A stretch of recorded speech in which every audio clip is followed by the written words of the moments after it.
यहिया साहब हैं, यहिया, और हिंदुस्तान नाम लिखता है। हिंदुस्तान लाइव में आप सबका एक बार फिर से खैर मकदम करता हूं। और सुप्रीम कोर्ट में आज जिस तरीके की कार्रवाई आगे चली और कोर्ट ने पूरा मामला अब बनारस कोर्ट पर ही डाल दिया है और कोर्ट ने साफ तौर पर कह दिया है कि अब पहले सुनवाई वहीं पर चलेगी। अब क्या करेगा मुसलमान, ये अपने आप में सबसे बड़ा सवाल है। आगे की रणनीति क्या होगी और मुसलमानों को अब सोचने के लिए, या फिर अब जो कोर्ट की कार्रवाई है जिसको अब जिला अदालत के ऊपर ही डाला गया है, उसके लिए क्या कुछ अब हो सकेगा, वो अब देखने वाली बात होगी। मेरे साथ इस वक्त सवाल करना चाहूंगा मौलाना, अब सुप्रीम कोर्ट ने आज खुले में कह दिया है कि मामला जो है वो सुनवाई चलेगी अब बनारस कोर्ट में ही। मैं आपसे पूछना चाह रहा हूं कि अब मुसलमान फिर करे तो क्या करे? अब तो ये बिल्कुल फिर बाबरी वाला, अयोध्या वाला ही मामला हो गया। वही मामला बनाया जा रहा है और उसी लाइन पर काम कर रहे हैं। और मैंने कल भी ये बात कही थी कि अब फिर कोई जज राज्यसभा की रिश्वत पा जाएगा, फिर कोई जज दबाव में लिया जाएगा, फिर किसी जज पर कोई औरत इल्ज़ाम लगाएगी। इस किस्म की ब्लैकमेलिंग, बेईमानी, खुली बेईमानी ये करने की कोशिश की जा रही है। बाबरी मस्जिद को हमने सब इसलिए किया कि हम मुल्क के अमन अमान को बिगड़ने नहीं देना चाहते थे, हम चाहते थे शांति रहे। तो हमारी अमन पसंदी को हमारी कमज़ोरी समझा गया है। हम अल्हम्दुलिल्लाह कमज़ोर नहीं है, लेकिन अपने मुल्क में किसी भी हालत में अमन व अमान को नहीं बिगड़ने देना चाहते। तो इसलिए मैं ये हुकूमत को बता देना चाहता हूँ, हमें हुकूमत से किसी किस्म की उम्मीद नहीं है। अदालत का इंसाफ हम देख चुके हैं। अब हम नहीं, हुकूमत से उम्मीद नहीं है, अदालतों से उम्मीद है। नहीं, अदालत का इंसाफ हम देख चुके हैं। तो उम्मीद तो रखनी पड़ेगी ना किसी से मौलाना। उम्मीद रखने का कोई मतलब नहीं।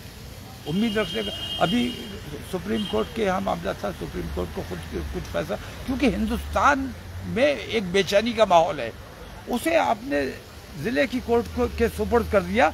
आपकी जिम्मेदारी थी कि आपको यहाँ फैसला करना चाहिए था। जिले की कोर्ट नहीं, जब उम्मीद नहीं है तो फिर मुस्लिम पक्षकार फिर अदालत में ही ना जाए अगर उम्मीद नहीं है। मैं बार बार ये बात कह रहा हूँ कि हिंदुस्तान की तमाम मसाजिद जहाँ हौज है, हर पुरानी बड़ी मस्जिद में हौज है और उसमें फवारा मौजूद है, फाउंटेन मौजूद है। ऐसी तमाम मस्जिदों को हुकूमत को चाहिए, अदलिया को चाहिए कि उन तमाम मस्जिदों को सील करके उनकी जांच करानी चाहिए। ताजमहल पे बुलडोजर चलाना चाहिए, लाल किले पर बुलडोजर चलाना चाहिए, और मुसलमानों को चाहिए कि कोई अदालती चाराजोई ना की जाए, क्योंकि हमें इंसाफ की उम्मीद नहीं है। हमें यकीन है कि जिस तरह बाबरी मस्जिद के मामले में बेईमानी की गई है, उसी तरह दोबारा बेईमानी की जाएगी। इसलिए हमने ये फैसला किया है।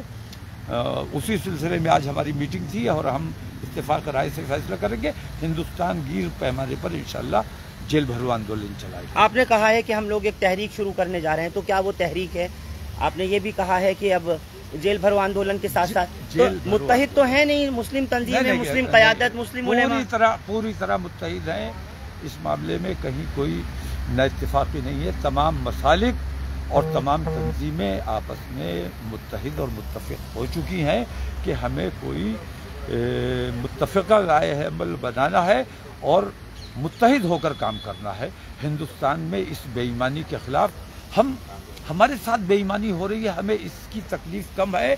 हमें इस बात की तकलीफ ज़्यादा है कि हमारे मुल्क की अदलिया और हमारा मुल्क पूरी दुनिया में बदनाम हो रहा है। आपने कह दिया, बस मैं मौलाना आखिरी सवाल कर रहा हूँ, आपने कह दिया कि तोड़ दीजिए ताजमहल को, तोड़ दीजिए कुतुब मीनार को, तो ये इतना आसान हुआ और उसके बाद आपने देखा कि ताजमहल को की तो पिटीशन ही खारिज कर दी गई, वो क्यों, उसको उस नजरिए से देखते हैं आप? नहीं, देखिए, ताजमहल की पिटीशन क्यों खारिज कर दी गई, लाल किला क्यों किराए पर उठा दिया गया? जी, उसी पे मैं थोड़ा रोशनी चाह रहा था। लाल किला, भाई तुमने सब कुछ अपनी जायदाद समझा हुआ है। ताजमहल पे बुलडोजर इसलिए नहीं चलवाएंगे कि पूरी दुनिया में लोग वहां आते हैं और आमदनी होती है, बड़ी आमदनी होती है। तो मस्जिद से कोई इन्हें आमदनी नहीं हो रही। तो मैं ये कहता हूं कि अगर तुम्हारे अंदर हिम्मत है और ताकत है और तुम्हें लगता है कि ताजमहल और लाल किले जैसी चीज़ें जो हैं ये गुलामी का प्रतीक हैं, तो गुलामी का प्रतीक हावड़ा ब्रिज भी है, और इस किस्म की बहुत सी बिल्डिंग्स हैं जो अंग्रेज़ों ने बनाई हैं, जो आप इस्तेमाल करते हैं, जिनकी तरफ आपकी तवज्जो नहीं है।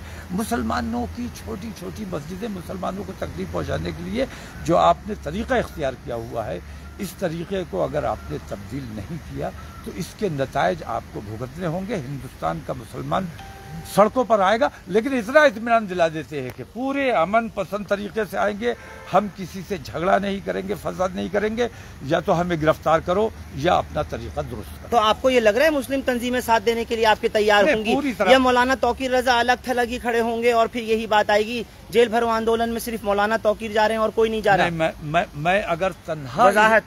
मैं अगर तन्हा इस मुहिम को लेकर चलता तो मुझे यकीन था कि तमाम लोग उसमें मेरा साथ देते, लेकिन मैंने तन्हा न चल के तमाम लोगों से मशावरत का माहौल बनाया है, तमाम लोगों से मशवरा कर रहा हूँ, और जो भी फैसला होगा इत्तेफाक राय से होगा, और इत्तेफाक राय से ही हम डेट का ऐलान करेंगे, और इत्तेफाक राय से एक सेंट्रल कमेटी बनाई जाएगी जो पूरे मुल्क में मामलात को देखेगी। तो आपकी जो बात है बहुत वाजिब है, लोग लिख भी रहे हैं, इस वक्त हजारों लोग जुड़े हुए हैं।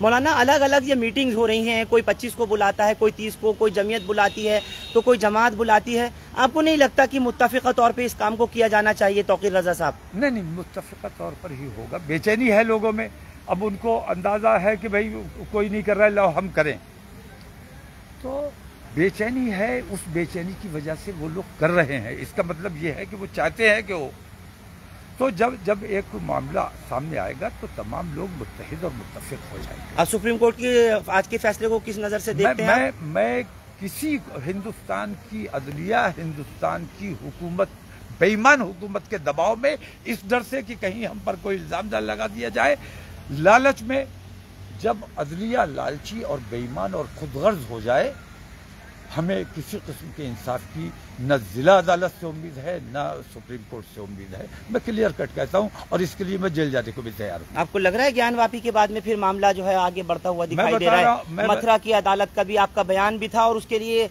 ये लोग कुछ तैयारी भी आपके लिए कर रहे हैं, आपकी जानकारी के लिए बता दूं। नहीं, मैं तो तैयार हूँ, मेरे लिए कितनी तैयारी कर लीजिए, मैं तैयार हूँ। मथुरा की मस्जिद पर भी आप कब्जा कर लो, ज्ञानवापी में त्रिशूल नहीं, सिर्फ शिवलिंग नहीं, पूरी मस्जिद पे कब्जा कर लीजिए, लेकिन पहले ताजमहल पे कार्रवाई कीजिए, पहले लाल किले पर कार्रवाई कीजिए। अगर ये कार्रवाई आप कर सकते हैं, हावड़ा ब्रिज पे कार्रवाई कीजिए, इस किस्म की जितनी बिल्डिंग्स हैं उन पर कार्रवाई कीजिए, उसके बाद मस्जिदों की तरफ आइए, तब हम आपको मानेंगे कि आप कहीं ना कहीं आप देश हित में काम कर रहे हैं। तो देश हित सर्वोपरि होना चाहिए, और आप सबके प्रधानमंत्री हैं, सबका साथ और सबका विकास की बात करते हैं, सबके साथ विकास की बात कीजिए, सबके साथ वो तो कुछ बोल ही नहीं रहे, सिर्फ मुसलमानों वो तो कुछ बोल ही नहीं रहे, खामोश हैं।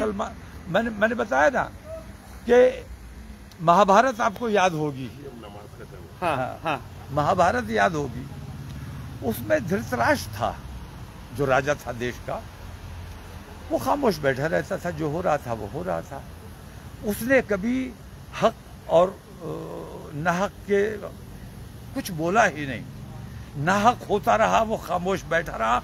वही हाल मैं बार बार कह रहा हूं, नरेंद्र मोदी को धृतराष्ट्र की भूमिका से बाहर आना पड़ेगा अगर वो अपने देश में एकता, अखंडता और भाईचारा चाहते हैं। दंगा फसाद चाहते हैं और इस किस्म की बेईमानियां चाहते हैं तो तारीख उन्हें धृतराष्ट्र की हैसियत से याद करेगी। चलिए, बहुत बहुत शुक्रिया। मौलाना तौकीर रजा को आप लोग सुन रहे थे, बरेली से दिल्ली तशरीफ लाए हुए हैं, और जिस तरह से सुप्रीम कोर्ट का आज मामला हुआ, कोर्ट ने साफ तौर पर वाराणसी कोर्ट पर ही मामला डाल दिया है। जिला अदालत में ही अब इस ज्ञानवापी मस्जिद मामले की सुनवाई होगी, लेकिन कोर्ट ने ये भी कहा है आज खुले तौर पर कि जो 17 मई का फैसला था कोर्ट का, यानी जो 3 दिन पहले का फैसला था, वो एज इट इज़ रहेगा। नमाज ज्ञानवापी मस्जिद में होती रहेगी, लेकिन जो वुजू खाने को, यानी जिस जगह पर वुजू किया जाता है, मेन जो हौज बना हुआ है, जिस जगह पर फुआरे को शिवलिंग या शिवलिंग को फुआरा जो कहा जा रहा है, उस चीज़ को देखते हुए फिलहाल उस हौज को प्रोटेक्ट कर लिया गया है। कोर्ट ने साफ तौर पर कहा है कि उस जगह वुजू ना करके डीएम को ये ऑर्डर जारी किया है कि जिला मजिस्ट्रेट को ये फैसला लेना है इस चीज़ पर कि कोई दूसरी ऑल्टरनेट जगह तलाश करनी होगी जिसमें कि वुज़ू लोग कर सकें, यानी वुज़ू करने की दूसरी जगह के लिए इंतज़ाम करना होगा मस्जिद कमेटी के साथ मिल करके डीएम को। उसके अलावा पूरी जो कार्रवाई है ज्ञानवापी मस्जिद मामले की जो सुनवाई है, आगे की जो प्रोसीडिंग है वो खुले तौर पर अब वाराणसी कोर्ट में ही होगी। अलावा इसके तौकीर रज़ा ने, जैसे आप लोग सुन रहे थे, उस फैसले को उन्होंने ये भी कह दिया कि अब हमें हिंदुस्तान की किसी भी अदालत के ऊपर कोई भरोसा नहीं है। और इन्होंने ये भी कहा, जो आप लोगों ने एक बात सुनी मौलाना तौकीर रज़ा के मुंह से, कि अगर आपको बुलडोज़र चलाना है तो वो ताजमहल पर चला दीजिए, अगर बुलडोज़र चलाना है तो लाल किले पर चला दीजिए, अगर आपको गिराना है, तोड़ना है तो आप कुतुब मीनार तोड़ दीजिए, यानी जो कुछ करना है वो आप कर दीजिए, लेकिन एक दफ़ा कर करके फारिग कीजिए। साथ ही उन्होंने ये भी कहा कि हम लोग अब जेल भरो आंदोलन तहरीक शुरू करने वाले हैं और साथ ही जितनी भी मिली तंजीमें हैं वो सब साथ में ही हैं, और जहाँ जहाँ अलग अलग इस चीज़ को लेकर के जो मुफक्किर हैं, जो फिक्र कर रहे हैं इस बात की कि अब आगे आने वाला फैसला ज्ञानवापी मस्जिद पर क्या होगा, कि कहीं ये बाबरी की तरह से ना उलझ कर रह जाए और उसी तरह से कि जिस तरह से बाबरी मस्जिद का अयोध्या का मामला चला था कहीं ऐसे ही ना चला जाए।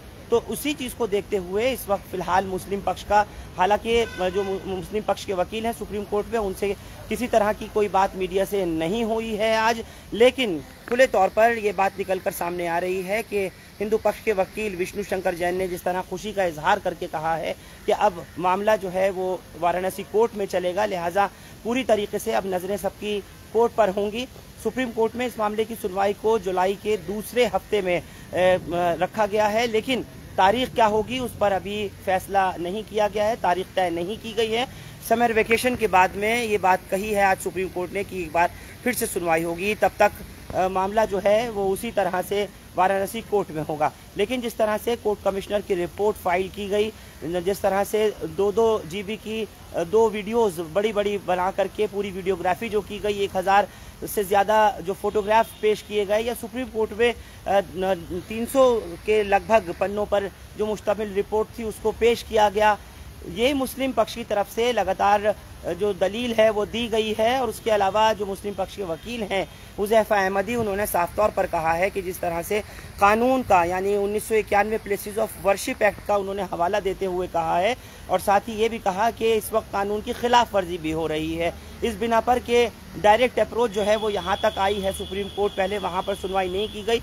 और दूसरी बात कि जिस तरह से वाराणसी कोर्ट ने ये फैसला अपनी तरफ से देते हुए न सुना, न हक़ाइक़ देखे, न दलाइल देखे, और ना ही मामला वहाँ तक उस वक्त पहुँचा था कि पहले ही उस वज़ूखाने को जिस जगह पर शिवलिंग कहा जा रहा है कि मिला है उसको सील करने के ऑर्डर दिए गए।